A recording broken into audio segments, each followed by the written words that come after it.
we're here with the veteran. We're here with the veteran who was arrested yesterday, and I'm gonna go ahead and let him tell the story.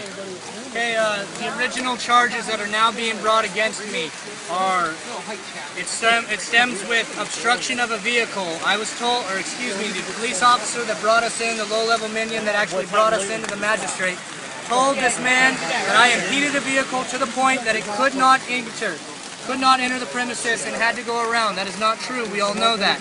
It was videotaped. Every vehicle that pulled in made it in there yesterday. That's for sure. We all know that. Yeah, absolutely. At the expense of hitting civilians, bumping into them with vehicles, you name it, it happened. So that was their premise for coming out after me. This is what they said. Now, I was in front of the car. They told me to move. I chose not to move is what they said, and went back to filming, which again, we can tell by the video is just not true. At that point, they had the right to grab me and detain me. When they grabbed me, I was told that I resisted arrest, and I was lucky that it was only disorderly conduct. Wow. Again, the video shows. My hands went behind my back, and I began to say the whole world is watching.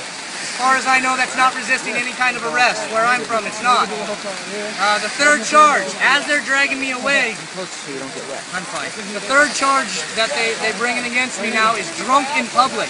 As they were taking me away, they began to shout, "Woo, he's in touch," trying to, again, crowd subsidies. They just say it a few times, a couple more people say it, and then next thing you know, I'm some drunk guy who was arrested when that is clearly not the case. Upon arrival at the police station, on the way to the police station, me and another gentleman were put in the back of the vehicle, so stuffy, so warm that it was clear, I mean, we're dripping sweat talking to each other. The police officer will not even break the barrier, will not give us any kind of air. We get to the police garage, he leaves us in the car for 20 minutes while he sits on his cell phone, obviously talking to the people back here. 20 minutes solid, we sit in the back of a car for no reason whatsoever, sweltering, in a garage, sweltering, no air, nothing. We're brought out of the car, brought inside, we're again patted down, which is fine, I guess that's just procedure. What is not procedure is for the third pat down, after I'm explained, I'm being processed, I'm told that at the back of their hand will come to the inside of my thigh, like this, the back will come to the back of my thigh. What did happen was I got the full palm. I got the underneath grab of my genitals pulled back and then the thumb in the anus. That's what I got. As soon as I cringed forward a little bit, I got pushed, hey, knock it off.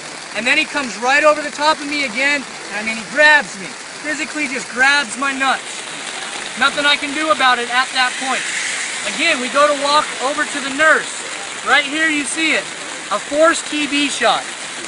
I opted out. I did not want to take this shot. I asked if I had to take it. I was told by the police officer standing over, by the nurse, that it was imperative. I will take this shot or I will go to a jail by myself and receive no phone call to any bail bondsman. I have no right to legal representation. And I repeated that. I have no right. Unless you take this shot, you're going into a back room until your court date. We'll bring you out in the morning, then you're going back in there by yourself till July 11th. I was unbelievable. Told, after the inoculation, or whatever you want to call this poison, this DNA sample that they took from me, I'm brought over to the side once again. Before I go into the cell, in front of everybody that's in there, I get the once over. Once more, I get patted down just to make sure, in 10 feet, after 2 invasive pat downs, that I somehow don't have anything in my groin area.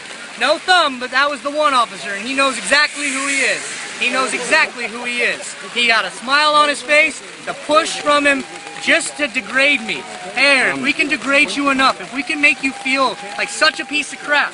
The same officer that violated me the most on the way out. Now you learned your lesson, right? You're going home, aren't you? I said, no sir, I'll be there tomorrow. And he said, good, we'll see you again. We'll see you again. The only one saving grace I have for the Fairfax Police Department, one officer who will remain nameless, obviously. Yeah. Thank you. Thank you if you watch this, sir, because at one point the magistrate, after I again requested a breath, proved to me that I'm intoxicated when I can promise you, without a shadow of a doubt, I will blow a 0-0. The machine was directly across from me. The magistrate does not make judgments on evidence or anything. He listens to the police officer, he listens to me, then he makes a decision. That's the way apparently it works here in the Commonwealth of Virginia. You are not read your rights. Neither of us were read our rights whatsoever at any point. And I was told they don't have to read me my rights at all. I was again very, very aggressive at that point with the magistrate, demanding that they take me to the breathalyzer machine and let me prove myself right here and right now. I can prove an officer of the law is lying. I can prove that right now. And then, because I kept talking, bailiff, head bailiff, show this guy how to shut the fuck up. It takes me out of the room. Takes me out of the room. I'm passed off. Let me tell you, I'm passed off, but at that point, as I'm being passed off, I'm told, hey, you know they're out to get you. They're gonna grab a few of you to make a point just to keep you guys in check. That's not his verbatim, but he did say they will be taking you guys. They're out to take you guys. They will be taking you guys, which we have now seen twice today. Two different people. They watched the guy come up out of nowhere. This guy had not been here today, had not even been to the people. He went to see the crowd, was bumped off of the road. As soon as this arm came out, I'm standing right there. He was grabbed, yanked back, and then they mobbed him. The other gentleman right here next to us has the video of the female. Again, everybody followed that's what they did. They got everybody looking one way, and they snatched her. Because that's what they did. It was told to me yesterday, keep your eye out because they're going to grab you. That was his exact words. They're going to grab more of you. So essentially we have snatch and grab of Bilderberg protesters. I was informed. So obviously the entire police department got their scripted message about exactly what they're going to do. But I tell you what, there's still patriots that wear that uniform. There's still patriots that are out here with us. Agreed. They just don't have a choice. They have a mortgage. They have a car payment. They've got children that they think they're trying to help.